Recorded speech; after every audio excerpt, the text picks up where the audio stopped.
देख भाई देख, एक ब्रांड है जिसे आप चाहें तो प्यार कर सकते हैं या फिर नफरत कर सकते हैं, लेकिन उसे इग्नोर नहीं कर सकते। समझ ही गए होंगे हम किस बारे में बात कर रहे हैं। हम बात कर रहे हैं रियलमी के बारे में। तो आज के टेक भाई टेक एपिसोड में इसी के ऊपर करेंगे हम गुफ्तगू।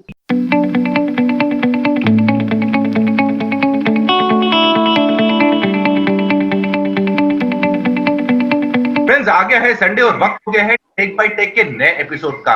मैं हूं संदीप और मेरे साथ हैं निमिष और नंद गोपाल राजन। तो स्टार्ट करते हैं आज का एपिसोड। निमिष, नंदू, अगर हम देखें, जब बीबीके ने अपनी कंपनियां सब बना रहा था, उसके पास ओप्पो था, वीवो था, वन प्लस था, लेकिन उनमें एक ब्रांड की कमी थी जो जिसे कहते हैं लड़कपन वाला ब्रांड हो, किसी से पंगे लेने के लिए रेडी हो और बेबाक हो। बाकी सब अच्छे थे, काम अच्छा कर रहे थे, लेकिन बड़े सब ड्यूड थे, बड़े आराम से बैठने वाले थे, हल्ला नहीं मचाते थे। क्या आप इस स्टेटमेंट से सहमत हैं? लड़ने वाली बात तो मुझे पता नहीं, बट एक वन प्लस उनका एक सब ब्रांड अगर है तो वो एक डिफरेंट टाइप का सब ब्रांड है, स्लाइटली सीरियस अप मार्केट सब ब्रांड है। तो मे बी शायद उनको एक स्लाइटली नीचे वाले लेवल पे एक सब ब्रांड चाहिए था। सो लड़ने वाली बात मुझे ठीक से पता नहीं, बट वही है कि अगर आप नीचे जाओगे, आप यंगर ब्रांड बोलोगे, जैसे हमने माइक्रोमैक्स के बारे में बात किया, तो वो एक ऑटोमेटिकली एक स्लाइटली कन्फ्रंटेशनल, मतलब शर्ट उतारने वाली ब्रांड हो जाता है।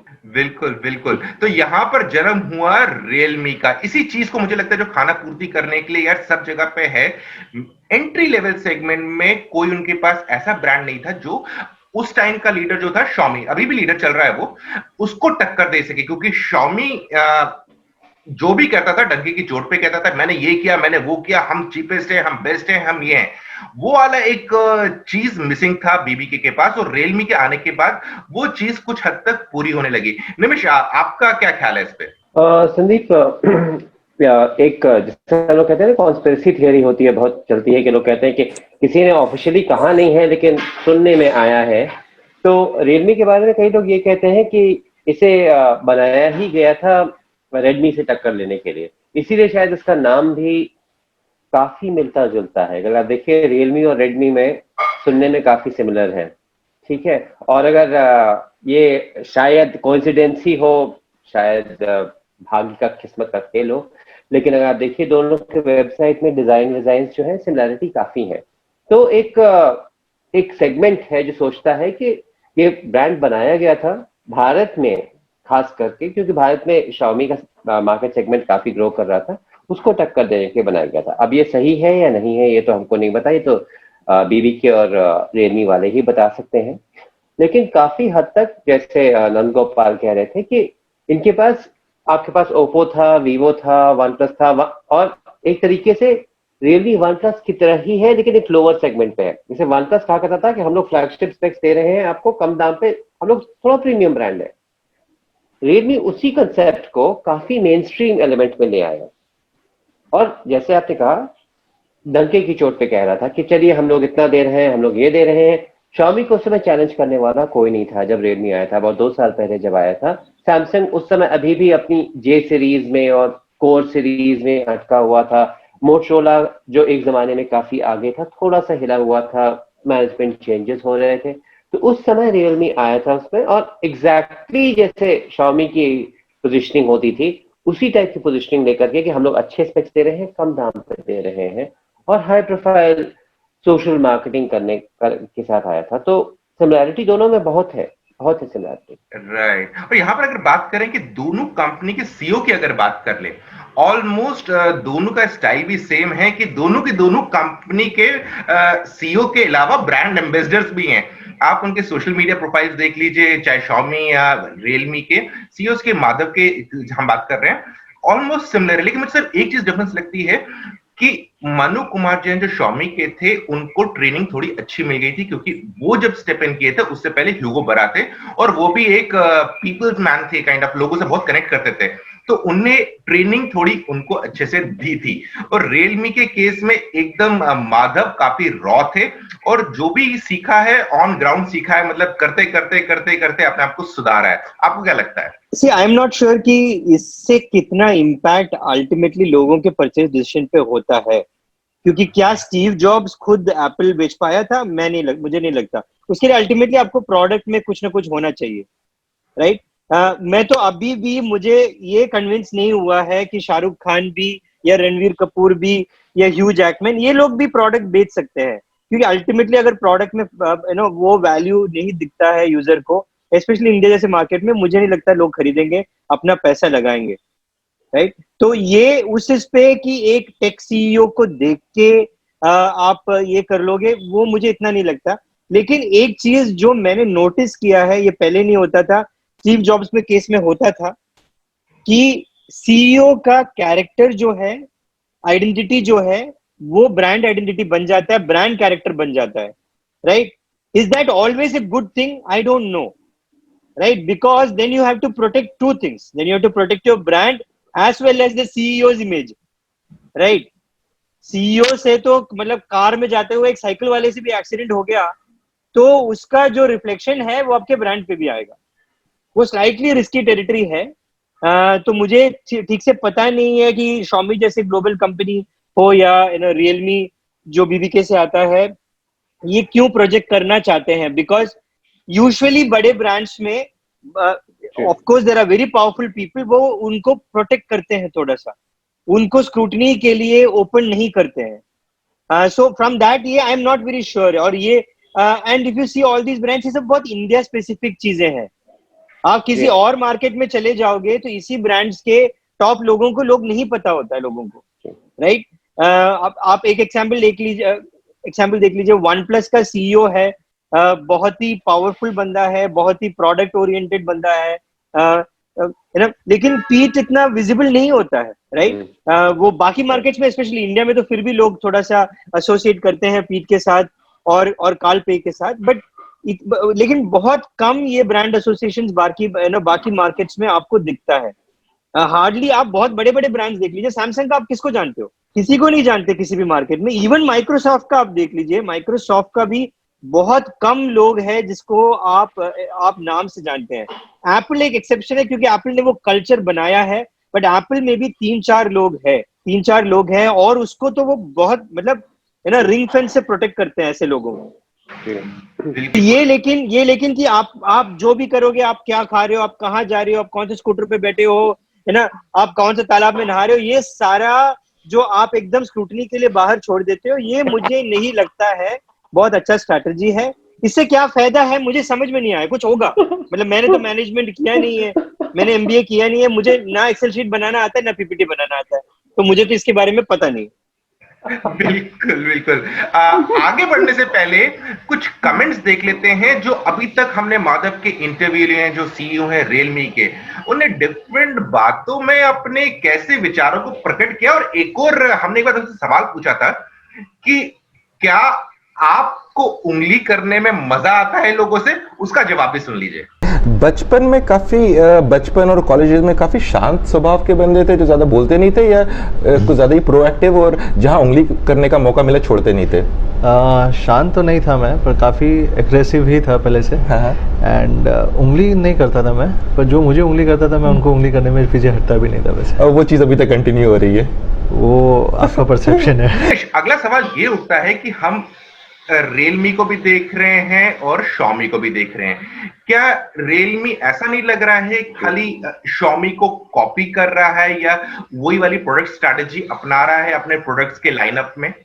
संदीप, इस बात को नकारना बहुत मुश्किल है। मैंने जब भी मेरा संपर्क हुआ रियलमी के एग्जीक्यूटिव्स के साथ और माधव के साथ, जब भी बातचीत हुई है उनके सीईओ के साथ, तो उन्होंने ये बात काफी इंसिस्ट की कि नहीं, हम लोग अलग ब्रांड है, हमारी स्टाइल अलग है, हमारी डिजाइन अलग है, इत्यादि इत्यादि। लेकिन इस बात को नकारा एकदम नहीं जा सकता कि अगर Xiaomi कोई चीज करता है तो एक मार्केट में एंटिसिपेशन बन जाती है कि रियलमी भी करने जा रहा है। एक तरह का फोन लॉन्च हुआ, रियलमी, उन लोगों के बजट फोन थे तो रियलमी बजट फोन आया। Xiaomi K20 और K20 Pro लेके थोड़ा हायर सेगमेंट में आया। तो अगर आपको याद है, रियलमी X2 Pro लेकर आ गया था पिछले साल। उसके बाद वो लोग टीवी में गए, रियलमी अब इस साल टीवी लेके आ गया है। टूथब्रश तक वो लोग लेके आए, तो टूथब्रश तक ये लोग लेके आ गए हैं। फिटनेस बैंड है, ट्रूली वायरलेस ईयरफोन्स है, इत्यादि इत्यादि। तो ये कई कंपनियां हाँ इस बिजनेस में है, लेकिन इन दोनों में एक जिसे कहा जाए ना, ये बंधन, प्रेम का बंधन है या जो भी है, जन्मों का संगम है, इत्यादि इत्यादि, वो तो मुझे नहीं पता। लेकिन सिमिलैरिटी जैसे मैंने शुरू में भी कहा था, दोनों में काफी ज्यादा है। और जहां तक बात हम लोग पिछले सवाल में बात कर रहे थे माधव और मनु के बारे में, दोनों जो सीईओ हैं उनका अप्रोच में एक सिग्निफिकेंट डिफरेंस एक नोटिस आप करिएगा। ट्रेनिंग की ही बात नहीं है, मनु कुमार जैन अपने आप को बहुत ज्यादा प्रोजेक्ट करने की कोशिश नहीं करते। अगर आप नोटिस करिएगा, वो अपने बारे में लिखते बहुत है कि मैंने ये किया, मैंने वो किया। वो Xiaomi को हर चीज में ले आते हैं, रेडमी को हर चीज में ले आते हैं। तो उनका जो है पर्सपेक्टिव एक थोड़ा सा वाइडर है। अब वो ट्रेनिंग की बात है, क्या है, मादर स्टेट राइट नाउ का फोकस इस समय ज्यादातर डिवाइसेस पे है, और शायद एक इमेज बिल्ड करने की कोशिश कर रहे हैं। वो नए हैं इस समय, गेम में नए हैं, तो उनको अभी कोशिश करनी पड़ेगी। लेकिन हाँ, चाहे सीईओ को देख लीजिए या प्रोडक्ट्स को देख लीजिए, सिमिलैरिटी दोनों में काफी ज्यादा है।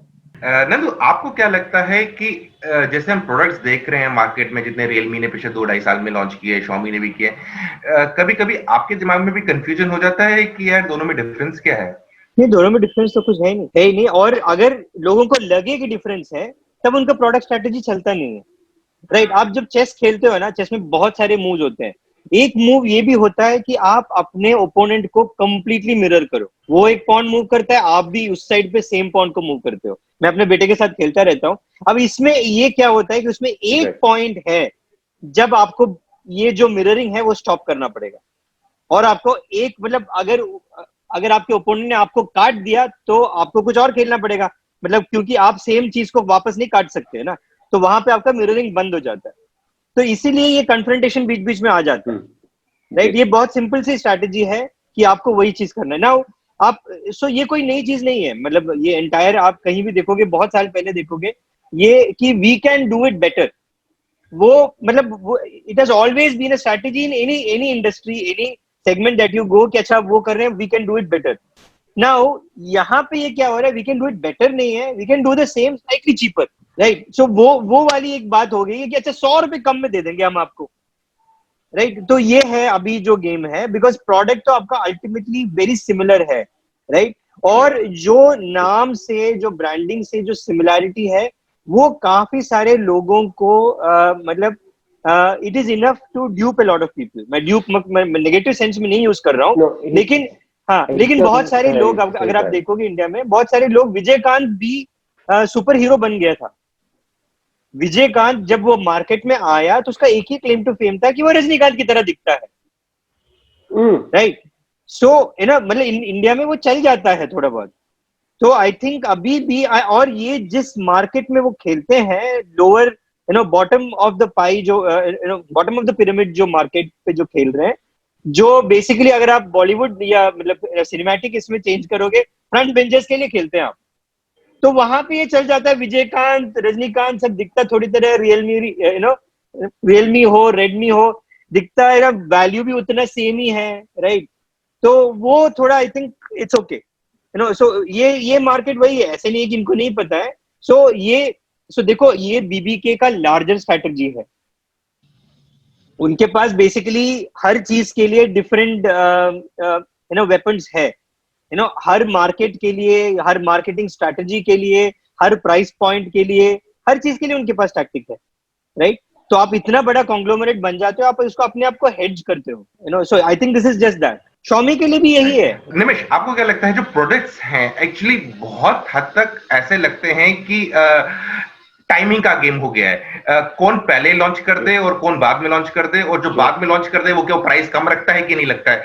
यही वाला गेम होते जा रहा है मार्केट में Xiaomi और Realme के बारे में, या फिर आपको कुछ डिफरेंस लगती है? ये काफी कुछ आपने सही कहा है संदीप, ये होता जा रहा है, काफी ज्यादा ये हो जा रहा है कि इन्होंने अगर ये रिलीज किया है तो आप यकीन कर सकते हैं कि दूसरी साइड से इससे मिलता जुलता कोई प्रोडक्ट आएगा अगले महीने के अंदर, कभी कभी हफ्तों के अंदर, इतनी जल्दी हो जाता है, हफ्तों के अंदर आ जाता है।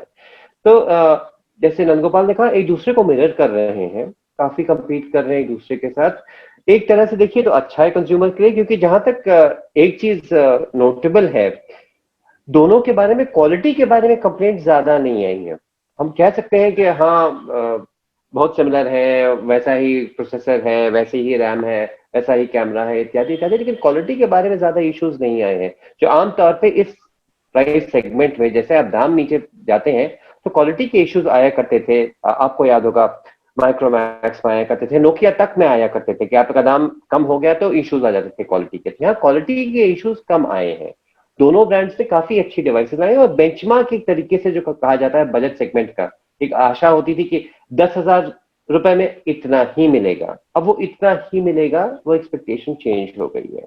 आपको पता है जैसे रियलमी की बात करें तो 15,000 के रुपए के आसपास में आपको 90 हर्ट्ज रिफ्रेश रेट के डिवाइस आपको मिल जा रही है, आपको 64 मेगापिक्सल की डिवाइस मिल जा रही है। Xiaomi की बात करें तो आपको अच्छी डिजाइन मिल जा रही है, आपको स्टेबल ऑपरेटिंग सिस्टम जो इसे UI कहते हैं, MIUI उसको आप भला कहिए बुरा कहिए, एड्स को गाली देना चाहते हैं वो दूसरे एपिसोड में हम लोग बात कर सकते हैं, लेकिन फैक्ट इज इतना स्टेबल ऑपरेटिंग सिस्टम इंटरफेस आपने बजट सेगमेंट में बहुत कम देखा है।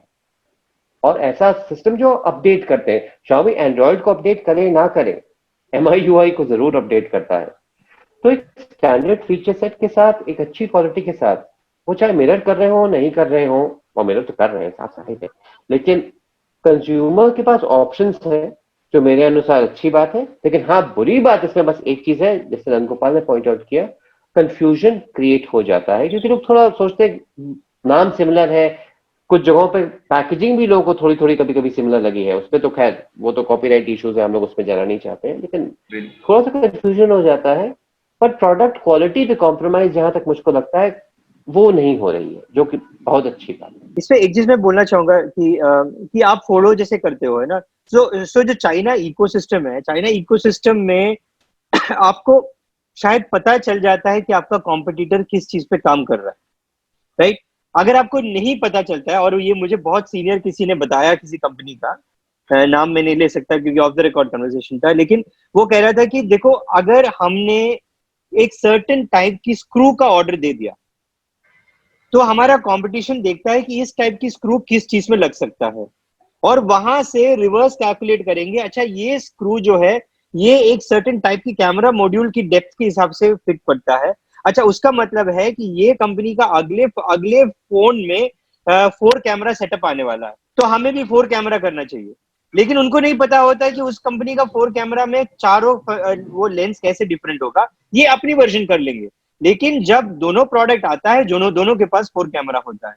सो इस टाइप का एक वन अपमैनशिप और एक एक गेम चलता है वहां पे। आप इसको थोड़ा इंडस्ट्रियल एस्पिनाज भी बोल सकते हो, बट ये बहुत बहुत कॉमन है चाइना में। सो अदरवाइज एक फोन देख के आप 2 हफ्ते में उसका डुप्लीकेट नहीं लेके आ सकते, वो अभी पॉसिबल नहीं है। आपको 4 महीने 5 महीने 6 महीने चाहिए अभी भी एक डिवाइस को स्क्रैच से बनाने के लिए। नाउ एक और चीज इसमें, जो ये जो स्ट्रैटेजी है सारे कंपनीज का, मैं किसी कंपनी को नहीं बोल रहा हूँ, आप ये देखोगे इसमें क्या एक चीज जो हो रहा है, लेट अस से कि एक फोन आया उसका नाम 10 है और उसका 3 महीने बाद एक 10C आ जाता है, 4 महीने बाद 6 महीने बाद एक 10D आ जाता है। सो बेसिकली ये सेम ही डिवाइस है, राइट। पहले क्या होता था कि नोकिया के टाइम पे आप 10 को आप सोचते हो कि ये 10 मेरा जो है 12 महीने चलेगा, और आप उस हिसाब से इतने मिलियन यूनिट्स के लिए आपने सप्लाई ऑर्डर्स दे दिए और आपने बनाना शुरू कर दिया, राइट। लेकिन वो उस गेम में काफी लोगों को प्रॉब्लम हो गया कि आपने पूरा 1 साल के लिए स्टॉकअप किया, वो बिका नहीं फोन, मतलब आपका नुकसान मिलियन बिलियंस ऑफ डॉलर्स में चला जाता है क्योंकि आपके पास इतना स्टॉक है जो बिका नहीं है। तो अभी ये बहुत सारे जो नए कंपनीज है, स्पेशली चाइनीज कंपनीज जो है, ये स्ट्रैटेजी चेंज कर दिया, वो 3 महीने के लिए एक यूनिट लेके आते हैं या 6 महीने के लिए यूनिट लेके आते हैं। सब तब बेसिकली आपके पास 6 महीने बाद एक नया डिवाइस नहीं है देने के लिए, लेकिन 6 महीने में जो है आपका थोड़ा बहुत टेक इकोसिस्टम चेंज हो जाता है। तो जहां पे लेटेस्ट से आपको 48 मेगापिक्सल कैमरा था पहले, अभी वो इकोसिस्टम ही 64 पे चला गया है, तो आपका ऑटोमेटिकली आप तो पूरा फोन डिफरेंट सेम होगा, उसमें बस ये कैमरा मॉड्यूल 64 हो गया होगा, बिल्कुल राइट। तो सो उसमें ये 10 से 10C बन गया, बट है 10, 90% तो 10 ही है, राइट। निमिष, अगर जो नंदू ने कहा अगर उसको और थोड़ा सा एनालाइज कर लें तो ऐसा लग रहा है कि रियलमी या मैक्सिमम ब्रांड्स, खासकर हम रियलमी की बात करें तो उसी की बात कर लेते हैं, उनकी स्ट्रैटेजी थोड़ी बहुत ऐसी लग रही है, if you can not convince others confuse them. Others का मतलब हो गया कंज्यूमर्स। आपको लगता है ये कहीं ना कहीं ये बात सच है? देखिए संदीप, प्रोडक्ट लॉन्चेस बहुत एकाएक हो गए हैं और स्पेशली पोस्ट पैंडेमिक शायद पेंट अप डिमांड था, जो भी आप कहते हैं, लॉकडाउन के बाद जब मार्केट खुली है तो शायद किसी ने थोड़ी रिसर्च भी की थी और कहा था कि लगभग पिछले 2 महीनों में 20-25 फोन शायद लॉन्च हुए हैं कुल मिलाकर के मार्केट में। उसमें से काफी रियलमी से आए हैं। रियलमी का खास तरह से अगर देखा जाए तो लॉन्चेस काफी ज्यादा हुए हैं रिसेंट टाइम्स में। तो ऑप्शंस मैं कहूंगा हाँ, कंफ्यूजन हो सकता है मार्केट में, क्योंकि कंज्यूमर को हर दूसरे तीसरे दिन कोई नया फोन लॉन्च कर रहा है, और फोन लॉन्च करते वक्त कोई ये थोड़ी कहता कि ये हमारा ये फोन है, इसमें ये खराबी है, कोई ये नहीं कहता। तो हमेशा फोन कहेंगे बहुत बढ़िया फोन है, धांसू फोन है, सबसे अच्छा फोन है। 3 दिन बाद ये धांसू फोन है, ये बहुत अच्छा फोन है। 6 दिन बाद ये तीसरा फोन आ गया, ये भी धांसू फोन है, ये भी जबरदस्त फोन है। यही लोग कहते रहते हैं। तो हाँ, एक तरीके से जिससे कहा जाए हम लोगों का रोल, जैसे मीडिया का रोल है, वो ज्यादा इंपॉर्टेंट हो गया है, क्योंकि कंज्यूमर के पास ऑप्शंस बहुत हैं। इंफॉर्मेशन जो दी जा रही है लार्जली सिमिलर है। सब लोग ज्यादातर वही चीज कह रहे हैं। सब लोगों को अपना कैमरा कंपैरिजन आईफोन के साथ ही करना है, चाहे वो 10,000 रुपए का फोन हो, कैमरा कंपैरिजन आईफोन साथ करना है और दिखा देना है कि देखिए हमारा फोन बेहतर था। कितना कोई विश्वास करता है वो बात कर रहा है, लेकिन पैरामीटर्स थोड़े से वही हो गए हैं। तो कंफ्यूजन है, लेकिन मेरे अनुसार एक खराब कंफ्यूजन नहीं है। कंज्यूमर जाए कहे कि मुझे 15,000 खर्च करना है और रियलमी के भी 2 फोन है, Xiaomi के भी 2 फोन है, सैमसंग के भी 2 फोन है, ये खराब बात नहीं है, जब तक उसको पता चले कि वो फोन अलग अलग फोनों में कौन से गुण और कौन सी माइनस पॉइंट्स है। तो गुण माइनस पॉइंट्स बताना शायद हम लोगों का काम है, हम लोगों की रिस्पॉन्सिबिलिटी बढ़ गई है। अगर हम रियलमी की जर्नी देखें पिछले 2-3 साल की, आपको उनके हाई पॉइंट्स क्या लगे इस जर्नी में? देखो, बहुत ही फैसिनेटिंग जर्नी है। अभी हमने बोला है कि मिरर कर रहे हैं, ये कर रहे हैं, वो कर रहे हैं, बट ये है तो बहुत ही सक्सेसफुल ब्रांड, राइट नाउ। अब कितना सक्सेसफुल आप देखो, जब मार्केट एकदम फ्लैट बन गया था, वो 800% से ग्रो कर रहे हैं नाउ। इसका मतलब ये है कि अगर वो रेडमी को काउंटर कर रहे हैं, रेडमी ने कुछ गैप सीरियसली छोड़ा है, राइट। रेडमी कहीं ना कहीं कुछ चीज तो गलत कर रहा था, जिसपे एक नया ब्रांड, अपस्टार्ट ब्रांड आके उसको कैपिटलाइज कर गया। और देखो, रेडमी के पास तो 800% ग्रोथ नहीं था ना, अगर वो सही करता तो। So it is not just about Redmi, वो अपने हिसाब से भी ग्रो किया है। So they are doing a lot of things right. और and if I am right, जिस क्वार्टर में उन्होंने 800% ग्रोथ किया था, वो ऑल टाइम रिकॉर्ड था शायद किसी भी ब्रांड के लिए। किसी ने कभी ऐसा ग्रो नहीं किया, even from a smaller base, right. और 2 साल में आके इतने कॉम्पिटिटिव इंडियन मार्केट में टॉप 5 में सब आना छोटा चीज नहीं है। कहीं ना कहीं एक गैप था जिसको रियलमी ने आके बहुत अच्छी तरह से फिल किया है। बिल्कुल। और अगर देखें कि पिछले 2 साल की जो उनकी जर्नी रही है रियलमी की, इस टाइम पे एक और ब्रांड ने मार्केट में दस्तक दी थी, उसका नाम था नोकिया।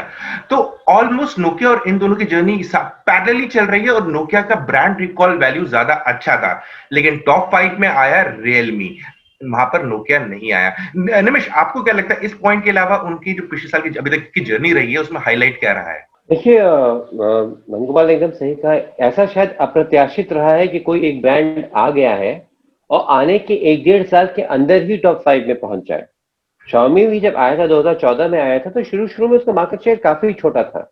एक्चुअली बाकी ब्रांड्स, कई लोग मजाक उड़ा रहे थे कि अरे क्या है, तो फ्लैश सेल है, 1 लाख फोन बेचते हैं महीने में एक बार, इनका तो कोई नंबर ही नहीं है, शोर वोर ज्यादा मचाते हैं और कुछ नहीं होता है, वो गॉन इन 15 सेकेंड्स वाली ड्रामा वाली कंपनी है। रियलमी के साथ जो हुआ है, वो शुरू से उनकी सेल्स काफी हाई रहे हैं, उनकी रेट ऑफ ग्रोथ बहुत हाई रही है। और मुझे लगता है कि इसका एक कारण, एक तो ये था कि शायद मार्केट में गैप्स थे या नहीं, लेकिन किसी ने गैप्स छोड़े नहीं थे। मेरे अनुसार ये था कि जब रियलमी उस समय उगा या उदित हुआ, जब मोटरोला जो एक स्ट्रॉन्ग ब्रांड था मिड सेगमेंट में, काफी स्ट्रॉन्ग ब्रांड था। मोटो जी, अगर आपको याद है, मोटो जी बिल्कुल आग लगाती थी उसके मार्केट में। 15,000 का फोन, 15,000 रुपए में आपको अच्छा फोन मिल सकता है, 7,000 में अच्छा फोन मिल सकता है। मोटो जी और मोटो ई ने तो ये मार्केट बनाई थी आपके लिए इंडिया में आकर के 2014 में। और उसके बाद अगर आपको याद है 2016-2017 के आसपास में सिचुएशन आई कि मोटरोला की प्राइसिंग हाई हो गई, वो 14-12 हजार से जाकर के 15-16-17 हजार में आने लगा। और इस स्टेज में एकाएक रियलमी आया था। अगर आपको याद हो, उस समय आसूस भी एक जेनफोन प्रो मैक्स नाम के एक मॉडल के साथ, लो प्राइस के मॉडल के साथ आया था। वहां एक गैप हो गई थी कि ठीक है, Xiaomi के फॉलोअर्स थे, लेकिन आप नोट करिएगा कि रियलमी के ग्रो करने के बाद भी Xiaomi का के सेल्स कम नहीं हुए हैं, मार्केट शेयर कम हुआ है, लेकिन आउटराइट सेल्स जो हैं वो अभी भी बढ़ रहे हैं। तो Xiaomi के लॉयलिस्ट थे, लेकिन कई लोग ऐसे होते हैं जो Xiaomi का फोन नहीं खरीदना चाहते, जैसे कई लोग हैं जो एप्पल का फोन नहीं खरीदना चाहते, तो उनके पास ऑल्टरनेटिव जो थे वो कम हो रहे थे, और रियलमी उस समय वहां आके स्थापित हो गई। मेरे अनुसार अगर देखा जाए उनकी असली हाईलाइट क्या है इस पूरे इनकी जर्नी की, अभी तक उनकी मैसेजिंग काफी कंसिस्टेंट रही है। हम लोग यंग लोगों के लिए इतने दाम पे अच्छा फोन देंगे, इस पे ये लोग हैं और स्थापित रहे हैं अभी तक। ये इसमें एक चीज संदीप मैं बोलना चाह रहा हूँ, जैसे निमिष बोल रहा है कि काफी लोग हैं जो Xiaomi के फोन्स खरीदना नहीं चाहते हैं, और काफी लोग ऐसे भी हैं स्पेशली 2 साल पहले जो खरीद नहीं पा रहे थे, फ्लैश सेल्स, राइट। सो आप एक देख लीजिए कि आपको सिमिलर टाइप के 2 फोन्स अवेलेबल हैं और आपको खरीदना Xiaomi है, आपको फास्टेस्ट फिंगर फर्स्ट खेलना है, राइट, और खेल के आप हार जाते हो, गुस्से में आप दूसरा फोन खरीद लोगे, राइट। मुझे भी काफी बार फ्रस्ट्रेशन हुआ है, I wanted to buy a phone मेरे डैड के लिए, नहीं खरीद पाया मैं Xiaomi का फोन, राइट। तो उस टाइम पे अगर सिमिलर फीचर वाली फोन मेरे सामने प्रकट हो जाता है सेम सेम प्राइस में, मैं शायद खरीद लूंगा। शायद इसको भी मतलब इन्होंने कैपिटलाइज किया होगा, मेरे पास कोई प्रूफ नहीं है, मैं एनेक्डोटली बोल रहा हूँ, but I think there is a fact that maybe Xiaomi also help this thing in a way. Right, नहीं नहीं, तो आप बिल्कुल सही कह रहे हैं। अगर हम देखें लोगों के मैसेजेस जो आपके पास भी आते हैं, आपकी साइट पे भी आते हैं, निमेश भी देखते हैं, हमेशा कंप्लेंट Xiaomi की फ्लैश सेल के साथ रहती है, रियलमी की फ्लैश सेल के साथ अभी तक किसी लोगों ने ज्यादा हल्ला नहीं मचाया कि डिवाइस नहीं मिल रही है। ले देखिए डिवाइस आ जाती है, और ये आई थिंक एक पॉइंट है जिसको उन्होंने अच्छे से कैप्चर किया है। अगर अब देखिए कि आने वाला वक्त रियलमी के लिए कठिन होगा, इजी रहेगा, या फिर आप उनसे कुछ ड्रास्टिक चेंज एक्सपेक्ट कर सकते हैं? आपका इस बारे में क्या ख्याल रहेगा नंदू? देखो आई थिंक वो इसी ब्रैकेट में खेलेंगे। आप देख रहे हो कि ऑलरेडी कि वो टीवी पे जा रहा है, ऑडियो डिवाइसेस में जा रहा है, तो वो ब्रांड को स्प्रेड करेंगे, लेकिन आई थिंक वो जो वैल्यू प्रोपोजिशन है कि वो बजट सेगमेंट वाला, वो उस पर रहेंगे, क्योंकि अगर वो उससे बाहर जाने की कोशिश किया तो अपने ही मदर ब्रांड्स को कैनिबलाइज करना शुरू करेंगे। तो एक उसके अंदर रहेंगे ये लोग, और ये आप देख सकते हो कि ये स्ट्रैटेजी, देखो अभी Realme they are saying it's an international brand, but it's a primarily India driven brand. But ये इट इज वेरी पॉसिबल कि ये जो ब्रांडिंग है, ये जो मार्केटिंग ये है, लैटिन अमेरिका में लेके जाए। लैटिन अमेरिका और इंडियन मार्केट बहुत सिमिलर है। साउथ ईस्ट एशिया में बहुत सारे मार्केट्स है जहाँ पे आप सिमिलर स्ट्रैटेजी अप्लाई कर सकते हो। तो इसको एक ग्लोबल कॉन्सेप्ट बनाने का चांस बहुत हाई है, राइट। और बीबीके के पास तो ये कैपेबिलिटी तो है ही, पैसे की मसल की कोई कमी नहीं है उनके पास, राइट। हाँ, so in a way you have to see that maybe they are a more successful brand than Xiaomi because they play across price points. Xiaomi even globally is limited to certain price points. बिल्कुल, right? बिल्कुल। BBK is a premium brand in most markets, right? So वो एक उससे जो उनका एक extra spending power उनके पास आता है, उसको वो लोग यूज करेंगे मुझे लगता है और मार्केट्स। निमिष, आपको क्या लगता है कि आने वाला सफर उनका कैसे रहने वाला है, और क्या आप कोई मेजर चेंजेस एक्सपेक्ट करते हैं उनके जो अभी तक स्ट्रैटेजी रही है उसमें? मुझे लग रहा है हल्का सा चेंज होगा संदीप। ये लोग ऑब्वियसली तो जो कि स्ट्रेंथ है, वैल्यू फॉर मनी प्रोपोजिशन, जो बजट सेगमेंट है 15,000, 10 से 15,000 के आसपास, उसमें तो स्थापित रहेंगे ही रहेंगे, उससे बाहर में उससे ज्यादा दूर नहीं जाएंगे। लेकिन जैसे X2 Pro ने पिछले साल साबित कर दिया था, शायद एक क्वार्टर में OnePlus 7 से ज्यादा बिक्री हुई थी, OnePlus 7T से ज्यादा बिक्री हुई थी X2 Pro की। तो इन्होंने साबित कर दिया था कि हमारे पास ब्रांड वैल्यू है जो ऊपर भी जा सकती है, प्राइस सेगमेंट के ऊपर भी जा सकती है। लेकिन खास बात मुझे लग रहा है जो जिस कारण इनको चेंज करना होगा, वो इस कारण होगा कि सैमसंग जो है, जो 1-2 साल तक थोड़ा पैसिव था 20,000 से कम में, वो एक स्केल डाउन डिवाइसेस डाला करता था इसमें, वो सैमसंग बहुत एग्रेसिव अब हो गया है। अब M सीरीज आ गई है, A सीरीज आ गई है, ये डिवाइसेस जो है जो बहुत बहुत अच्छा परफॉर्म करती है, और ये लोग पहली बार रेडमी और रियलमी को टक्कर दे रहे हैं, और उनके पास कैपेसिटी काफी है। ये चीज एक है। दूसरी बात ये है कि इनके पास मैं कहूंगा एक थोड़ा सा कंफ्यूजन कभी कभी लगता है अगर आप इनके प्रोडक्ट्स में देखिए। इनकी मैसेजिंग कांस्टेंट है कि हम लोग यूथ के लिए बना रहे हैं, सब बना रहे हैं, लेकिन अगर आप डिजाइन देखिए तो एक फोन की डिजाइन एक तरह से है, दूसरे फोन की डिजाइन दूसरी तरह से है। कभी लोगो यहाँ लिखा हुआ है, कभी लोगो कहीं और लिखा हुआ है, कभी कोई रंग आ रहा है, कभी कोई और चीज आ रही है। अब इसे आप डायनेमिक कह सकते हैं, एवर चेंजिंग कह सकते हैं, या ऐसा कह सकते हैं शायद मैसेजिंग में थोड़ा एक्सपेरिमेंट कर रहे हैं। ब्रांड एम्बेसडर बने हैं, आयुष्मान खुराना था, अब सलमान खान डब्बे पे आ गए। हमने उस बार फोन के डब्बे पे ब्रांड एम्बेसडर को कई दिनों बाद देखा है। तो थोड़ा सा मुझे लग रहा है थोड़ा मिक्स एंड मैच इस समय चल रहा है। वो लोग वर्कआउट करने की कोशिश कर रहे हैं कि कौन सी चीज बेस्ट वर्क करती है। ब्रांड भी शायद, ब्रांड लोगो उन्होंने शायद बीच में एक बार चेंज किया है। एक्चुअली काफी डायनेमिक कंपनी है, काफी डायनेमिक कंपनी है। लोग वन प्लस दावा करता है, नेवर सेटल, हम लोग नेवर सेटल करते हैं। नेवर सेटल तो रियलमी कर रहा है, लोगो चेंज कर रहा है, ब्रांड एम्बेसडर चेंज कर रहा है, डिजाइन चेंज कर रहा है, सेगमेंट चेंज कर रहा है। तो इसे आप डायनेमिज्म कह दीजिए, कंफ्यूजन कह दीजिए, या ये आपके परसेप्शन पे डिपेंड करता है। लेकिन मुझे लग रहा है थोड़ा हल्का सा चेंज करेंगे और करते रहेंगे। ये थोड़ा सा वो जिसे कहते हैं ना, उस टाइप की कंपनी है जो कुछ तो कुछ नया करने की कोशिश करती रहती है। वो चाहे मिरर कर रही हो कंपटीशन को या खुद कर रही हो, बट कुछ तो कुछ करने की कोशिश करती रहती है। राइट। इसके ऊपर एक मार्केटिंग स्पिन अगर डाले तो हम बोल सकते हैं it's a maturing brand, it is finding its feet, है ना? तो आप ऐसे बोल सकते हैं। इमेच्योर तो नहीं बोलेंगे, इमेच्योर नहीं बोलेंगे, मैच्योरिंग। मुझे लग रहा है इन्होंने एमबीए किया है। नहीं किया है। काफी एमबीए वालों के साथ संगत हो गया मेरा। पास के कुछ ही है। तो फ्रेंड्स, ये था आज का टेक भाई टेक का एपिसोड रियलमी के ऊपर। और जो बातें निकल कर आ रही हैं, रियलमी काफी एक्सपेरिमेंट कर रहा है नई नई चीजें लाने का। कहीं पर ऐसा लगता है Xiaomi को फॉलो कर रहा है, लेकिन आने वाले वक्त में खाली Xiaomi से ही टक्कर लेके काम नहीं चलेगा, उनको सैमसंग की भी तैयारी करनी पड़ेगी, क्योंकि सैमसंग एक नए अवतार में आ चुका है और इस बार थोड़ा ज्यादा ही दमखम नजर आ रहा है उसमें। आप बताइएगा आपको यह एपिसोड कैसा लगा। लेकिन फिलहाल के लिए मुझे, नंद गोपाल राजन और निमिष को दीजिए इजाजत। जल्दी मिलते हैं एक और नए एपिसोड में, तब तक के लिए आप अपना ख्याल रखिएगा।